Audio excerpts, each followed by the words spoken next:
नमस्कार। Class 12th accountancy. हम अपनी पिछली क्लास में पार्टनरशिप का फंडामेंटल समझ चुके हैं। अभी तक हमने फंडामेंटल ऑफ पार्टनरशिप को कंप्लीट किया है।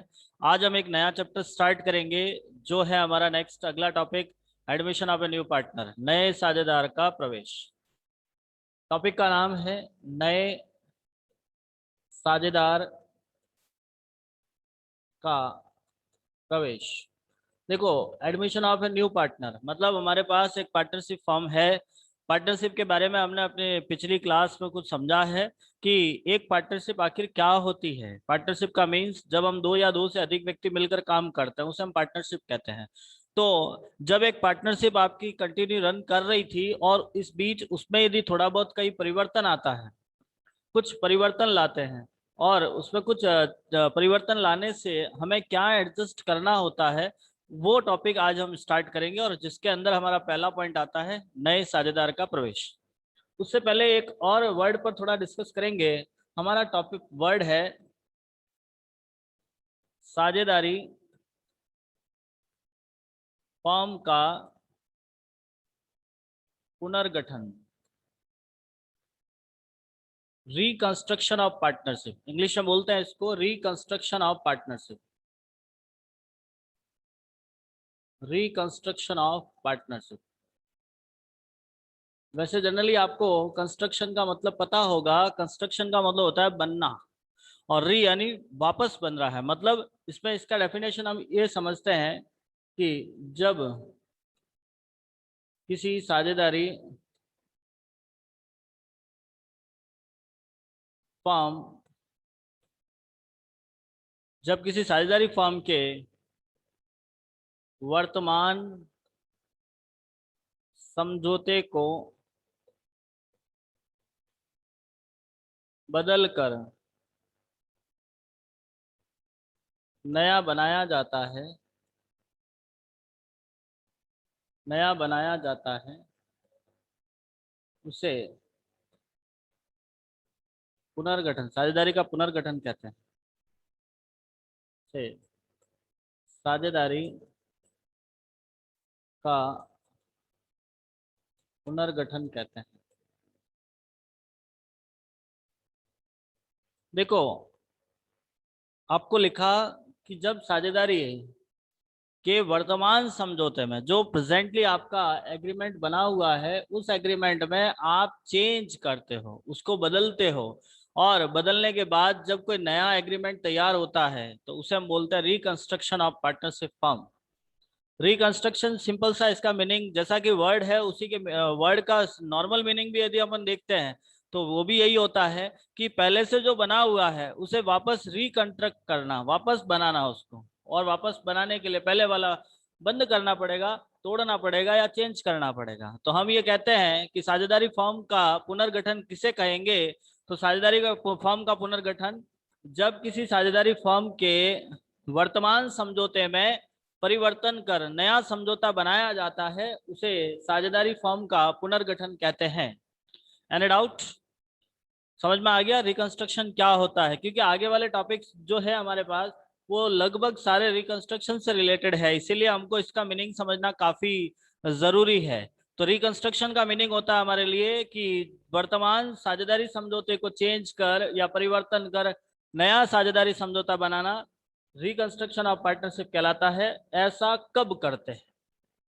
ये कौन कौन सी स्थितियां हैं जब हमें ऐसा करना पड़ता है? तो ऐसी 5 परिस्थितियां, जैसे पहली आती है नए साझेदार के नए साझेदार का प्रवेश। दूसरा पॉइंट आता है साझेदार की निवृत्ति। तीसरा पॉइंट आता है आपका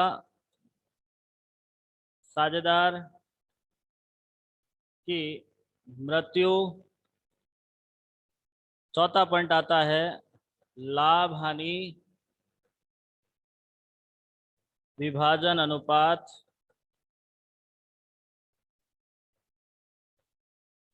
में परिवर्तन। और लास्ट पॉइंट आता है कोई दो अलग अलग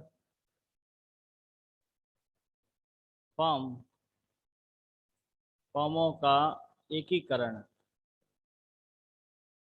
देखिए, हमारे पास टोटली ऐसी 5 परिस्थितियां हैं जब हम साझेदारी का रिकंस्ट्रक्शन करते हैं। आपके लिए प्रश्न पूछा जा सकता है कि ऐसी कौन कौन सी परिस्थिति है जब साझेदारी का पुनर्गठन किया जाता है। तो वो टोटली 5 है, जिसमें पहला आता है नए साझेदार का प्रवेश। जो पार्टनरशिप आपके पास चल रही है, उस पार्टनरशिप पे यदि कोई नया व्यक्ति और आ जाता है, देखिएगा, सपोज करते हैं कि मान लीजिए हमारे पास 2 पर्सन काम कर रहे थे, तो 2 व्यक्ति काम कर रहे थे और साथ में तीसरा व्यक्ति भी आ रहा है, तो ऐसी स्थिति में उसे हम कहेंगे admission of a new partner. साझेदार की निवृत्ति। निवृत्ति का मतलब जब कोई पर्सन आपकी पार्टनरशिप फॉर्म छोड़कर जा रहा है। यदि कोई व्यक्ति पार्टनरशिप फॉर्म छोड़कर जा रहा है, छोड़ने के कई सारे कारण हो सकते हैं। सपोज करते हैं हमारे पास पहले से 4 व्यक्ति काम कर रहे थे, अभी एक व्यक्ति जा रहा है, तो उसे कहेंगे निवृत्ति। मृत्यु की बात करते हैं जब किसी पार्टनर की डेथ हो जाती है, मतलब वह दुनिया छोड़ देता है, तो उस कंडीशन में भी हमको रिकंस्ट्रक्शन करना होगा। या यदि आप अपना profit and loss sharing ratio change कर रहे हो, मान लीजिए हमारा पार्टनरशिप का पहले आपके पास 3 पर्सन थे एबीसी, जो 3:2:1 में शेयर कर रहे थे। अब उन्होंने सोचा हम 2:2:1 में शेयर करें। तो जैसे ही आपका रेशियो बदलता है, आपको पुनः उसी तरीके से नए सिरे से आपको पार्टनरशिप एग्रीमेंट तैयार करना होता है। मतलब इस स्थिति में भी आपका रिकंस्ट्रक्शन होगा। और लास्ट पॉइंट आता है कि जब कोई दो अलग अलग, मतलब अलग अलग कोई फॉर्म है, एक ये फॉर्म और एक ये फॉर्म, दोनों एक साथ में जुड़ जाती है, उस कंडीशन में आपको एक नया एग्रीमेंट तैयार करना होता है।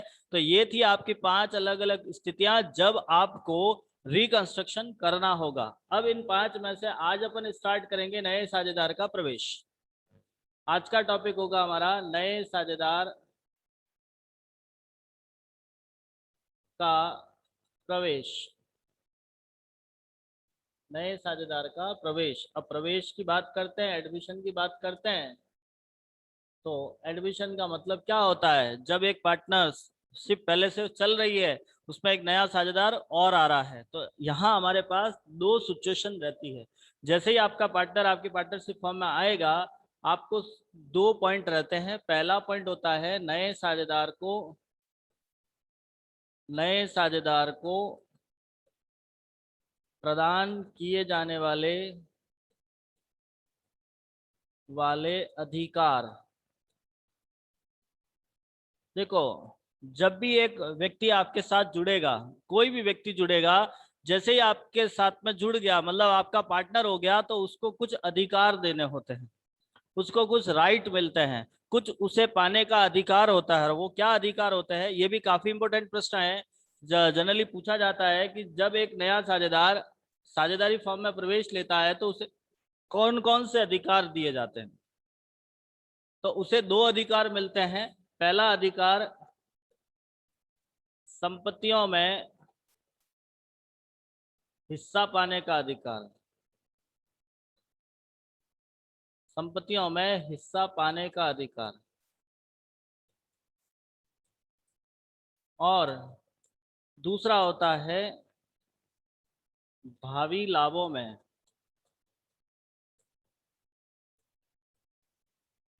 हिस्सा पाने का अधिकार। देखिएगा, फिर से समझते हैं हम इसको थोड़ा सा, कि जब एक साझेदार आपकी पार्टनरशिप फॉर्म में इंक्लूड होता है, जब आपकी साझेदारी फॉर्म में प्रवेश लेता है, उस समय हम उसे 2 अधिकार देते हैं। हम उसे 2 right, we are providing 2 right to new partner. हम नए साझेदार को 2 अधिकार देते हैं। पहला देते हैं संपत्तियों में हिस्सा पाने का अधिकार, मतलब आपके फॉर्म की, पार्टनरशिप फॉर्म की जितनी एसेट है, उसमें उसका भी हिस्सा होगा।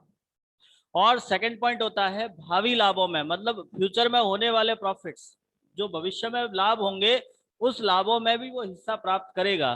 तो ये उसे 2 अधिकार दिए जाते हैं। समझ में आया ये? यस या नो? जो भी है फटाफट आंसर दीजिएगा। क्या आप समझ पाए हो? एक साझेदार जब आपकी साझेदारी फॉर्म में प्रवेश लेता है, तब आप उसे दो अधिकार देते हो, संपत्तियों में हिस्सा पाने का अधिकार और भावी लाभों में हिस्सा पाने का अधिकार।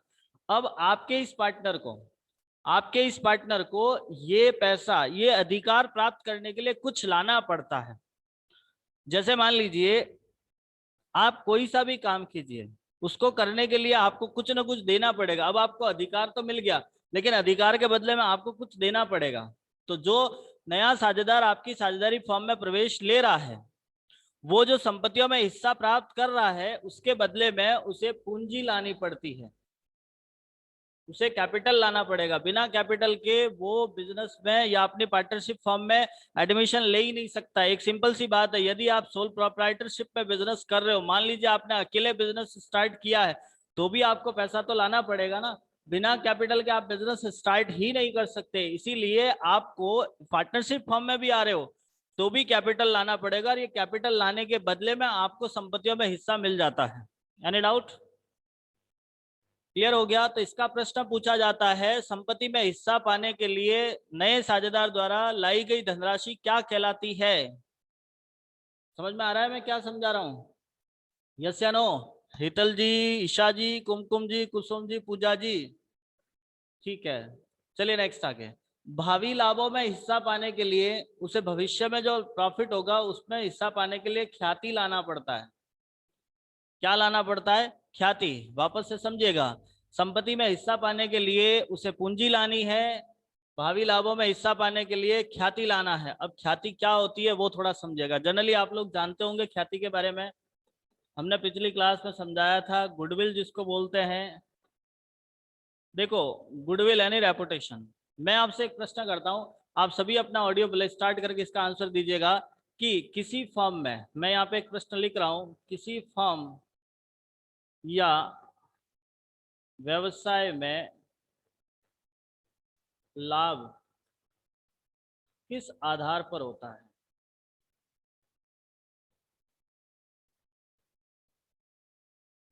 आप किसी भी बिजनेस को देखिएगा उसमें प्रॉफिट होता है।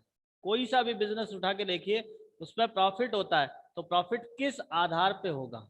आपका लाभ किस आधार पे? कोई ना कोई बेस तो होता है ना, बिना बेस के तो कोई काम होता ही नहीं है। तो आपका प्रॉफिट किस आधार पे होता है? जैसा आपको समझ में आया वैसा आपको बताना है। Just fast.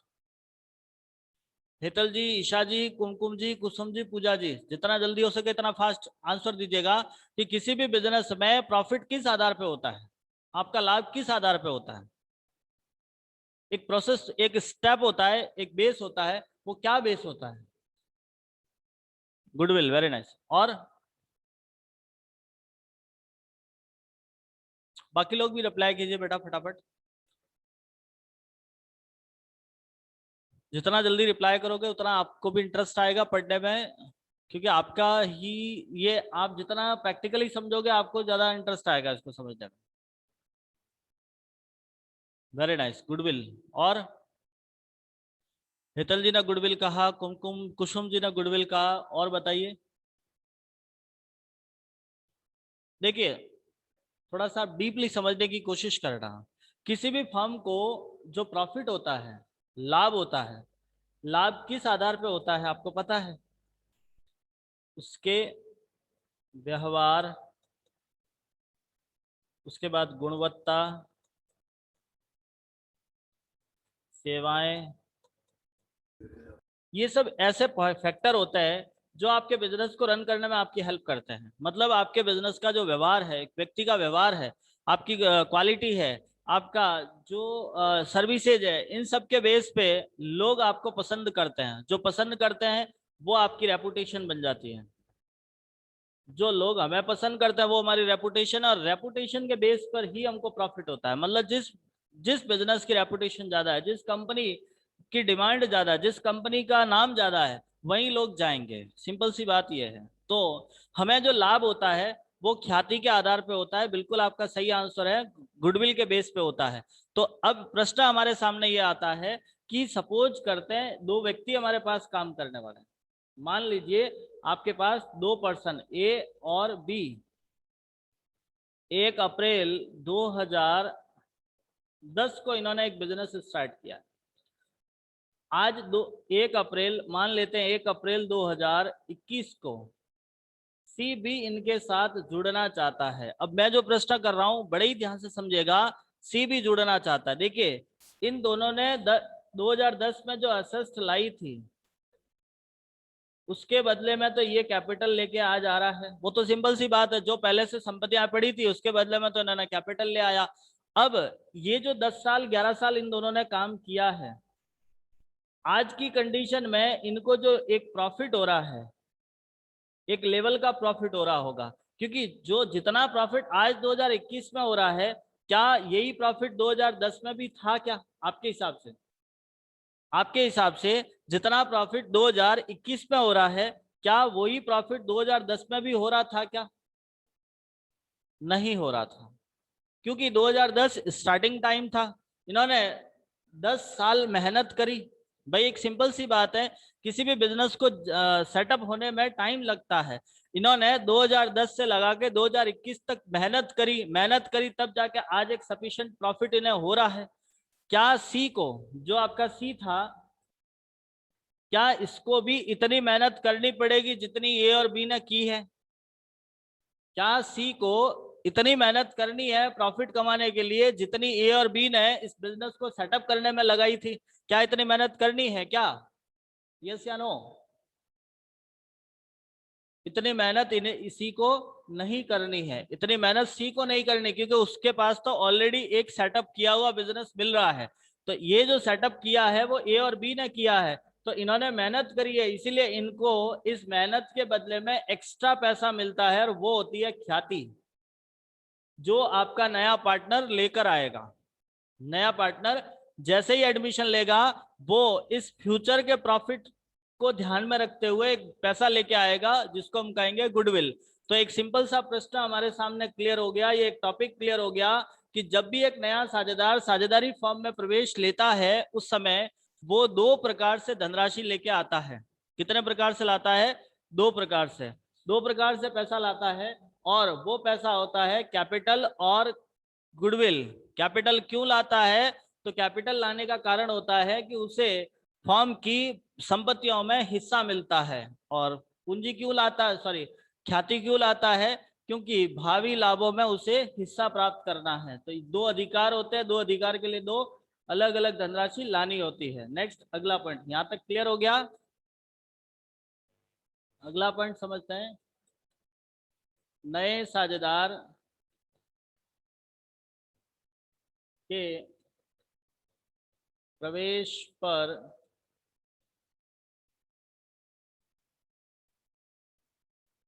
उत्पन्न होने वाले समायोजन या समस्याएं, समायोजन कहो या समस्या को एक ही बात है। जब एक नया साझेदार प्रवेश लेता है तो कुछ समस्याएं या समायोजन होते हैं। देखो स्वाभाविक सी बात है, जैसे ही कुछ चेंज आएगा, कुछ एडजस्टमेंट करना ही करना है। अब जैसे मान लीजिए आपके घर में ही कोई नया मेंबर आ जाता है, तो कुछ तो चेंजेज होगा ही, कुछ नई समस्याएं भी आएगी, तो उनका समाधान भी होता है। तो हमारे फर्म में जब एक नया साझेदार प्रवेश लेता है, तब कुछ अलग अलग एडजस्टमेंट होते हैं, कुछ समायोजन करने हैं। वो कौन कौन से हैं, बड़े ही ध्यान से समझिएगा। पहला पॉइंट, नए साझेदार की नए साझेदार की पूंजी का निर्धारण। दूसरा पॉइंट आता है लाभ हानि विभाजन अनुपात। नेक्स्ट पॉइंट आएगा ख्याति का समायोजन।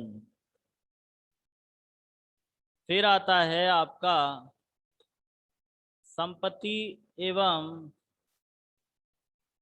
दायित्व का पुनर्मूल्यांकन। फिर आता है आपके अवितरित लाभ एवं हानियों का विभाजन। नेक्स्ट आता है पूंजी का समायोजन। तो टोटली हमारे पास 6 पॉइंट है। कितने पॉइंट है? 6 point. We have total 6 point related to admission, related to adjustment at the admit a new partner. First one is determination of capital of new partner. नए साझेदार की पूंजी का निर्धारण करना होगा।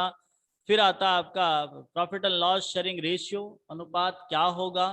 नेक्स्ट है एडजस्टमेंट ऑफ गुडविल, ख्याति का एडजस्टमेंट करना पड़ेगा। Revaluation of assets and liabilities, liabilities का रिवैल्यूएशन करना है। Accumulated profit and loss, sharing the accumulated profit and loss, जो भी आपके प्रॉफिट एंड लॉस पहले से पड़े हैं उन्हें बांटने होंगे। Next capital adjustment. तो हमारे पास टोटली 6 पॉइंट है इस चैप्टर के अंदर, यही काम करना है। इन 6 पॉइंट को ही समझना है, बाकी कुछ भी नहीं है। तो थियरी हमारे यहाँ तक कुछ हद तक कंप्लीट होती है। 2 ही पॉइंट है थियरी को लेकर इस सवाल में, इस टॉपिक के अंदर। पहला है जब एक नया साझेदार प्रवेश लेता है तो उसे कौन कौन से अधिकार दिए जाते हैं।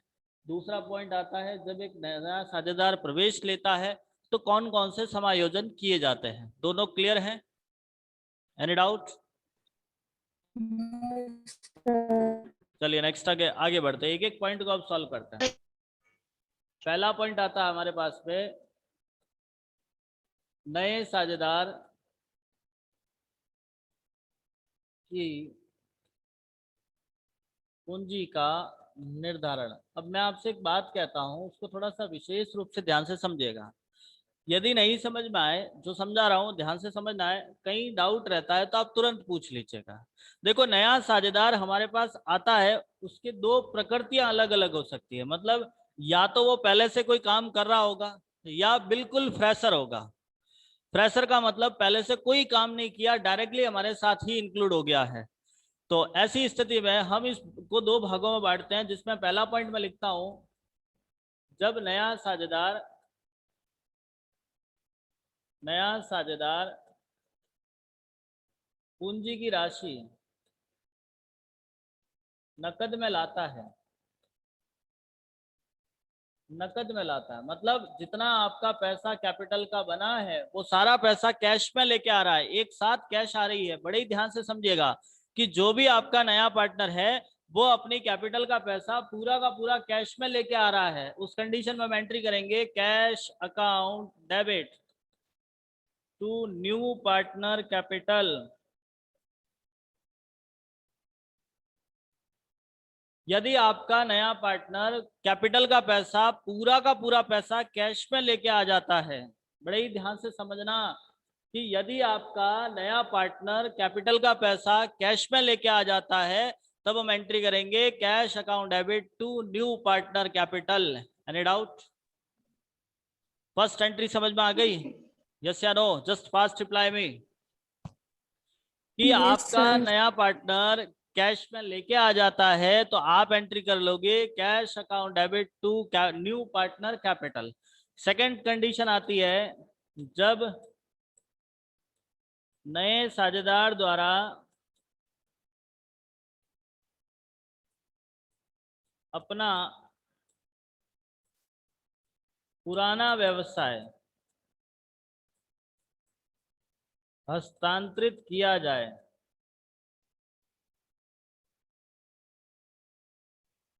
पुराना व्यवसाय हस्तांतरित किया जाए।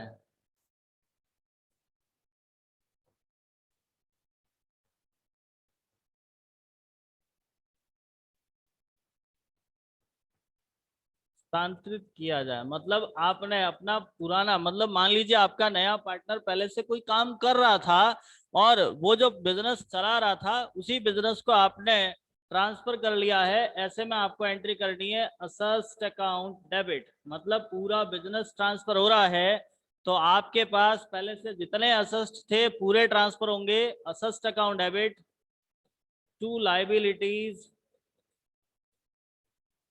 और टू न्यू पार्टनर कैपिटल।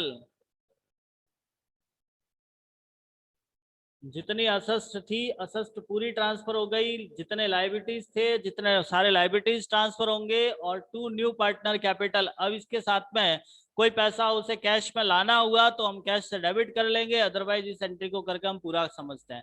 तो जब भी आपका नया पार्टनर आता है वो पैसा दो प्रकार से ही लाएगा, या तो पूरा पैसा कैश में लेके आ जाएगा या अपना पुराना व्यवसाय ट्रांसफर करेगा। यदि उसने पूरा पैसा कैश में लाया है तब तो आपको एंट्री करनी है cash account debit to new partner capital, और यदि उसने अपना पुराना बिजनेस ट्रांसफर किया है तो एंट्री करोगे सस्ट account debit to liabilities to capital. Any doubt? पहला एडजस्टमेंट समझ में आ गया? हम स्टार्टिंग से एक एक एडजस्टमेंट को पूरा करके फिर हम न्यूमेरिकल स्टार्ट करेंगे। तो ये एडजस्टमेंट समझ में आ गया? नेक्स्ट आगे वाला समझते हैं। दूसरा और बहुत ही खास एडजस्टमेंट है, थोड़ा सा इसमें टाइम लगेगा आपको क्योंकि छोटे छोटे पॉइंट्स ज्यादा हैं। हम समझते हैं लाभ हानि विभाजन अनुपात। लाभ हानि विभाजन अनुपात, देखो profit and loss sharing ratio, हम इसको लिखते हैं profit and loss sharing ratio. जो हमारा लाभ हानि, देखो जैसे हमने फर्स्ट चैप्टर समझा था वहां पे भी यही देखा था कि हमारे पास एक अनुपात होता है, उसी अनुपात में अपने साझेदार लाभ हानि बांटते हैं। देखिए यहाँ लाभ हानि अनुपात बदल जाता है। क्यों बदलेगा? क्योंकि आपके पास चेंज आएगा। जैसे सबसे पहले इसमें रेशियो आता है पुराना अनुपात। पहला हम देखते हैं पुराना अनुपात। यहाँ हमारे पास तीन प्रकार के अनुपात होते हैं। पुराना अनुपात जिसको हम लिखते हैं ओल्ड रेशियो। अब ओल्ड रेशियो क्या होता है, बड़े ही ध्यान से समझिएगा कि साझेदारी पुनर्गठन से पूर्व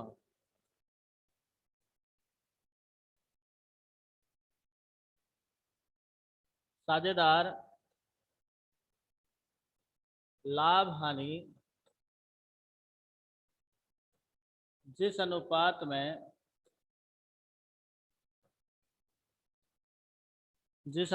में विभाजित करते थे उसे पुराना अनुपात कहते हैं। देखिए साझेदारी पुनर्गठन से पूर्व, आपने जैसे ही अब इस टॉपिक को स्टार्ट किया था उस टाइम हमने एक टॉपिक पॉइंट देखा था, रिकंस्ट्रक्शन ऑफ पार्टनरशिप। रिकंस्ट्रक्शन का मतलब था वर्तमान समझौते को बदलना और नया समझौता तैयार करना, वो हमारा रिकंस्ट्रक्शन था। तो रिकंस्ट्रक्शन से पहले जिस अनुपात में आपके पार्टनर अपना प्रॉफिट एंड लॉस शेयर कर रहे हैं उसे हम कहते हैं पुराना अनुपात। मतलब आपके नए साझेदार के आने से पहले जिस रेशियो में आपके पुराने साझेदार लाभ हानि बांट रहे थे उसे हम बोलते हैं पुराना अनुपात। Any doubt? पुराना अनुपात समझ में आ गया? नेक्स्ट दूसरा आता है नया अनुपात। बड़े ध्यान से याद रखना, ये डेफिनेशंस पूछ भी सकते हैं आपको। पुराना अनुपात किसे कहते हैं, नया अनुपात किसे कहते हैं, त्याग का अनुपात किसे कहते हैं। यहाँ पे तीन प्रकार के अनुपात होते हैं, पुराना, नया और त्याग। तो पहला हमने देखा पुराना अनुपात। पुराना अनुपात किसे कहते हैं? तो साझेदारी पुनर्गठन से पूर्व साझेदारों या साझेदारी पुनर्गठन से पूर्व साझेदार लाभ हानि जिस अनुपात में विभाजित करते थे उसे हम कहते हैं पुराना अनुपात। दूसरा आता है नया अनुपात। दूसरा लिखते हैं अपन नया अनुपात।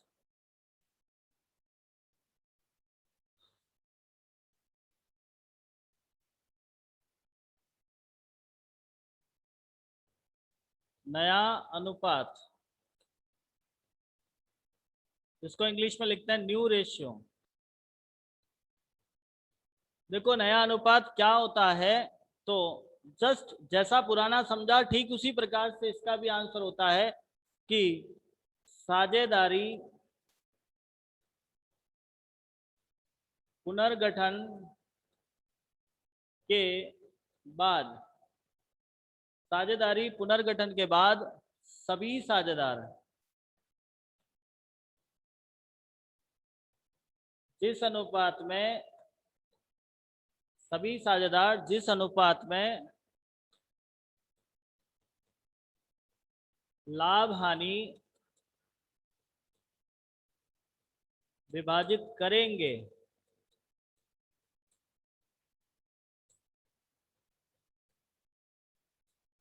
उसे नया अनुपात कहते हैं। देखो, साझेदारी पुनर्गठन से पहले जिस अनुपात में साझेदार लाभ हानि विभाजन करते थे पुराना अनुपात कहलाता था, लेकिन साझेदारी पुनर्गठन के बाद after reconstruction all partners will be shared the profit and loss in this ratio is called new ratio. After reconstruction सारे पार्टनर्स जिस अनुपात में लाभ हानि बांटेंगे उसे हम कहेंगे नया अनुपात, और जिस अनुपात में लाभ हानि बांट रहे थे वो होता था हमारा पुराना अनुपात। Any doubt? नया पुराना समझ में आ गया? नया मतलब अब आगे भविष्य में जिस अनुपात में बांटना है वो नया है, और पहले से जिस रेशियो में बांट रहे थे वो हमारा पुराना अनुपात था। यहां तक क्लियर हो गया? नेक्स्ट एक आता है त्याग का अनुपात। पहले त्याग का अनुपात समझने से पहले एक कॉन्सेप्ट क्लियर कर लेते हैं। पॉइंट आता है त्याग का अनुपात।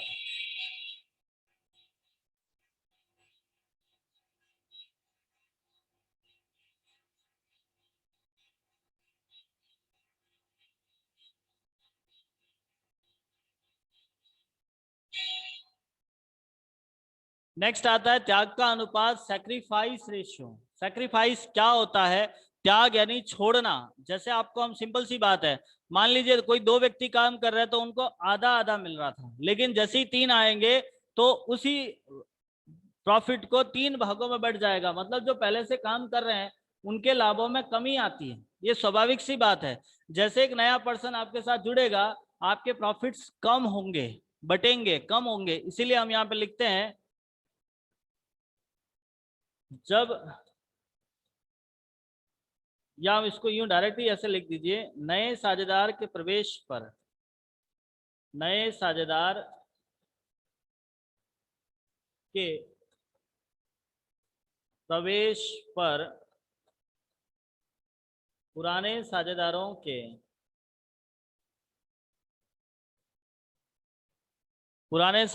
के लाभों में जिस अनुपात में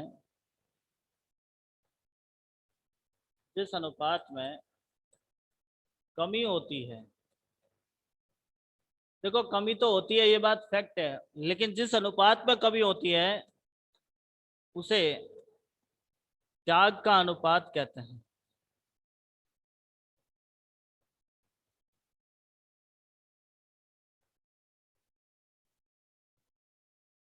आपके नए पार्टनर के प्रवेश पर पुराने साझेदारों के लाभों में जिस अनुपात में कमी होती है, ये फैक्ट है कि कम होगा, प्रॉफिट कम होगा, उनको रेशियो कम हो जाएगा।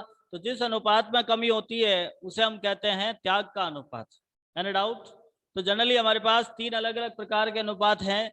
पहला है पुराना अनुपात, नया अनुपात और त्याग का अनुपात। पुराना साझेदारी पुनर्गठन से पहले जिस अनुपात में बांट रहे थे पुराना था, नया आगे जिस अनुपात में बांटेंगे वो नया होगा, और सेक्रीफाइस जब एक नया साझेदार आपकी पार्टनरशिप फॉर्म में प्रवेश लेगा तो पुराने साझेदारों के लाभों में कमी हो जाएगी, और ये जो कमी है वो जिस अनुपात में कमी होगी उसी को हम त्याग का अनुपात कहेंगे। नेक्स्ट हम अगली क्लास में इन तीनों की कैलकुलेशन समझेंगे कि इन्हें आखिर कैलकुलेट करना कैसे है। आई होप आपको आज समझ में आया होगा। यदि फिर भी किसी प्रकार का डाउट रहता है तो आप जरूर बताइएगा। धन्यवाद।